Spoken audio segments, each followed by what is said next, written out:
बच्चों, आइए रचनात्मक बोध के अंतर्गत आज हम अनौपचारिक पत्र के बारे में पढ़ें।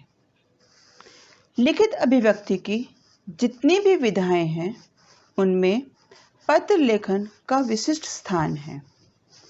यह अपनी बात को दूसरों तक पहुंचाने का एक सशक्त माध्यम है। आज का युग इंटरनेट का युग है।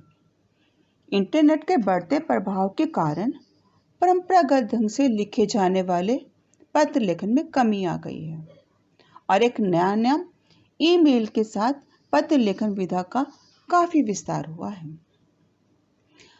पत्र चाहे हाथ से लिखा जाए या ईमेल के माध्यम से इंटरनेट का प्रयोग करते हुए लिखा जाए, चाहे जिस भी विधा से लिखा जाए, तो भी पत्र लेखन एक ऐसी विधा है जो लेखक और पाठक के बीच आत्मीयता का संबंध उत्पन्न करने में सक्षम होती है। पत्र लेखन की कुछ खास विशेषताएं हैं जिसकी तरफ पत्र लिखने वाले लेखक का विशेष ध्यान रहना चाहिए। उसमें सबसे पहली बात है सरलता की। लेखक कोई भी पत्र लिखे, उसे इस बात पर ध्यान देना चाहिए कि वह जिन शब्दों का प्रयोग कर रहा है, जिस भाषा का वो प्रयोग कर रहा है, वो पाठक को समझ में आ जाए। भाषा अत्यंत सरल और सुबोध होनी चाहिए। ऐसा ना हो कि भाषा में लिखे गए शब्दों के लिए पाठक को किसी शब्दकोश का सहारा लेना पड़ जाए। दूसरी बात आती है स्पष्टता की। पत्र में जो कुछ भी लिखा जाए वो स्पष्ट होना चाहिए। पाठक जो भी पढ़ने वाला है, उस पत्र को वो लेखक के उद्देश्य को आसानी से समझ जाए। फिर आता है निश्चितता। ऐसा न हो कि पत्र पढ़ने के बाद पाठक के मन में किसी प्रकार की शंका उत्पन्न हो जाए। लेखक अपनी बात को जिस बात को स्पष्ट करना चाहता था, वो सारी बात पढ़ने वाला सहजता से समझ जाए, उसके मन में किसी तरह का शंका ना आए। फिर आता है कि लेखक जो है अपनी बात को कम से कम शब्दों में कहे। मान लो ऐसा हो जैसे उसने गागर में सागर भर दिया हो। अगर वो अपनी बात को बहुत अधिक विस्तार से कहेगा तो पाठक को वो नीरस लगेगी, वो उस पाठ को नहीं पढ़ना चाहेगा। अतः संक्षिप्तता पत्र लिखन की एक खास विशेषता है। फिर आता है मौलिकता। लेखक का उद्देश्य है वो अपनी बातें मौलिक ढंग से व्यक्त करे। ऐसा ना हो कि अपने पत्र के माध्यम से किसी अन्य लेखक की उक्तियों, मुहावरों, लोकोक्तियों का वर्णन करने लग जाए। उसकी बातें पुस्तकीय नहीं होनी चाहिए। फिर आता है उद्देश्य पूर्णता। हर लेखक का कोई ना कोई उद्देश्य रहता है, तभी वो पत्र लिखता है। अतः पत्र को लिखते समय लेखक को पत्र के उद्देश्य को अपने मन में रखना चाहिए। उसे ध्यान रखना चाहिए कि वह पत्र किसके लिए तथा क्यों लिख रहा है। इस तरह से इन बातों का ध्यान रखते हुए ही लेखक को पत्र लिखना चाहिए। प्यारे बच्चों, पत्र के दो प्रकार हैं।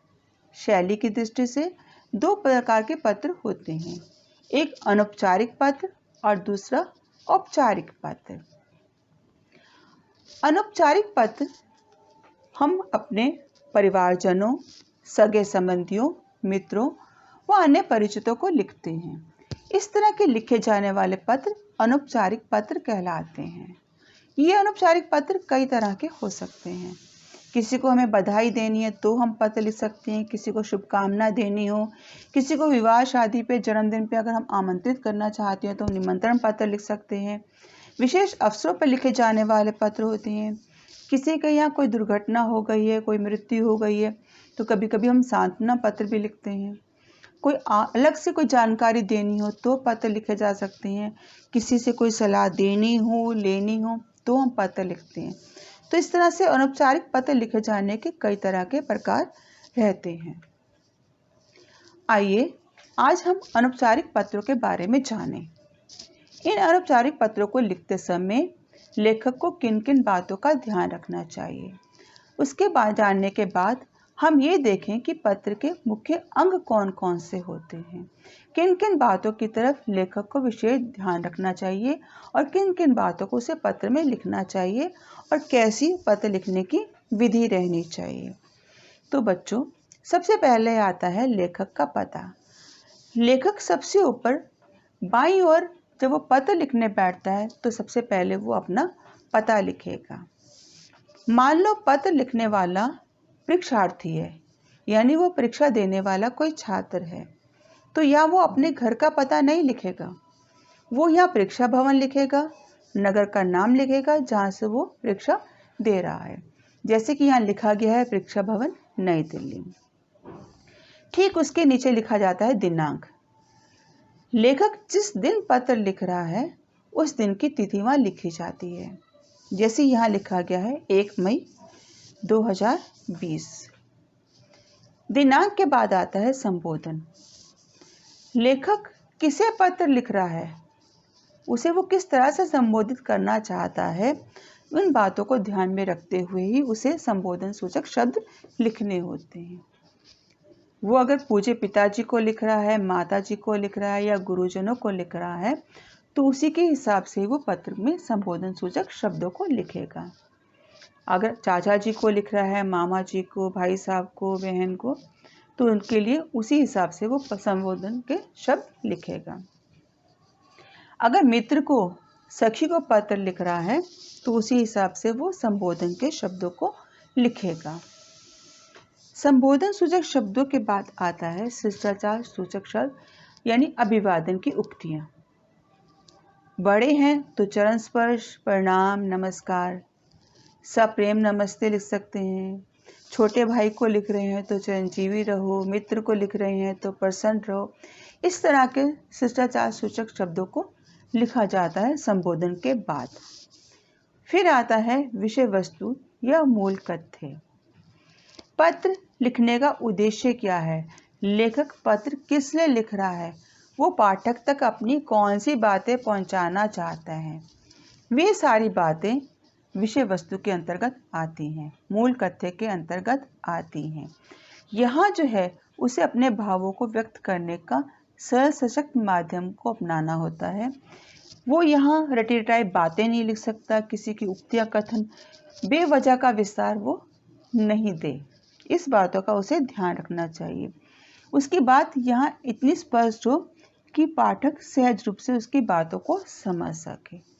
किस उद्देश्य से पत्र लिखा जा रहा था, क्यों लिख रहा था, इन सब बातों का ध्यान रखते हुए उसे यहाँ अपने सारी बातें व्यक्त करनी होती हैं। फिर आता है समापन।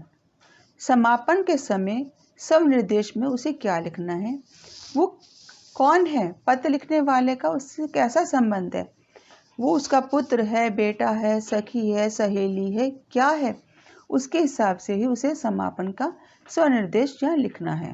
आपका पुत्र, तुम्हारा मित्र, स्नेहाकांक्षी आदि। अंत में आता है पत्र लेखक अपना नाम लिखे। अगर पत्र लिखने वाला कोई परीक्षार्थी है और वो परीक्षा भवन में बैठकर पत्र लिख रहा है तो ध्यान दें, यहाँ वो अपना नाम नहीं लिखेगा, यहाँ केवल नाम के स्थान पे सिर्फ क ख ग ही लिखेगा। अब आइए अनौपचारिक पत्र का प्रारूप देखें।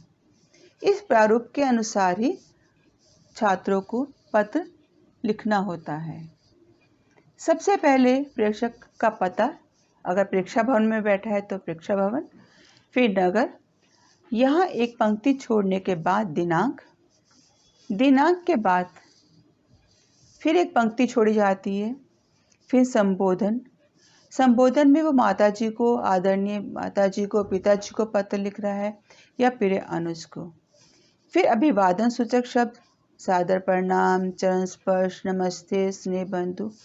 इसके बाद एक पंक्ति छोड़कर पहला अनुच्छेद जो लिखा जाता है उसमें कम से कम शब्दों में बात कही जाती है। यहाँ कुशल क्षेम पूछा जाता है, उम्मीद की जाती है कि हम यहाँ ठीक हैं, वो भी वहाँ कुशल मंगल होंगे। दो पंक्तियों में अपनी बात कहकर फिर एक पंक्ति छोड़ी जाती है। तत्पश्चात दूसरा अनुच्छेद आता है। इस अनुच्छेद में लेखक को इस बात का ध्यान रखना चाहिए कि वो अपनी बात को यहाँ विस्तार पूर्वक कहे। 8-10 पंक्तियों में अपनी बात को स्पष्ट करना काफ़ी रहता है। उसे किस उद्देश्य से बात कहनी है, किस लिए वो पत्र लिख रहा है, पाठक को अपनी बात को किस तरह से संप्रेषित करना चाहता है, यहाँ उसकी भाव व्यक्ति, भाषा, क्षमता, कथ्य, इन सब बातों का ध्यान रखा जाता है। फिर आता है तीसरी पंक्ति में समापन की बातें। इन समापन की बातों को लिखते समय लेखक का उद्देश्य रहता है कि वह परिवार व संबंधियों की कुशलता के बारे में जानते हुए 2-3 पंक्तियों में अपनी बात को कहे। अंत में आता है स्वनिर्देश, आपका पुत्र, आपकी पुत्री, आपकी भतीजी आदि, फिर प्रेषक का नाम। आइए यहाँ हम देखें एक अभ्यास पत्र। विषय है पुस्तक खरीदने के लिए रुपए भेजने का अनुरोध करते हुए पिताजी को पत्र लिखिए।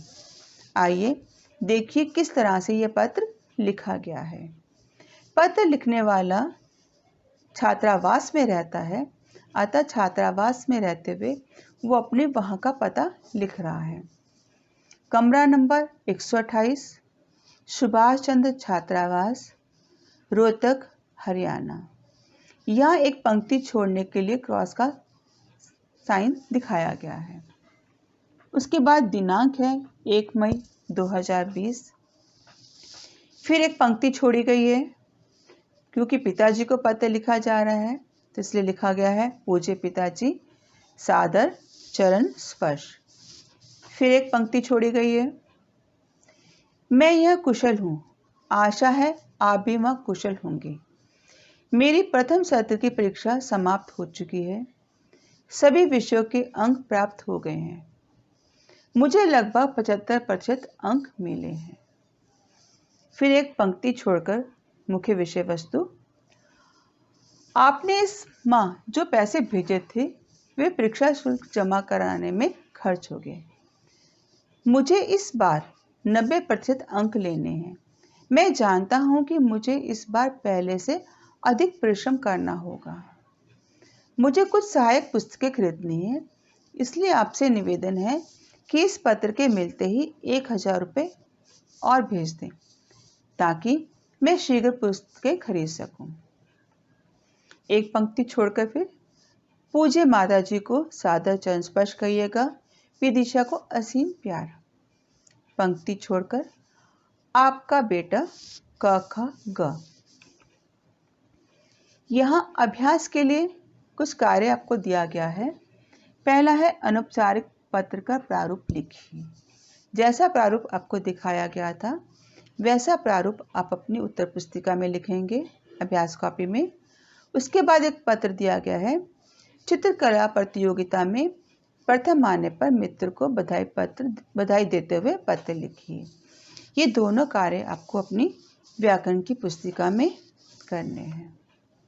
आशा है आपको अनौपचारिक पत्र की पूरी विधि समझ में आ गई होगी।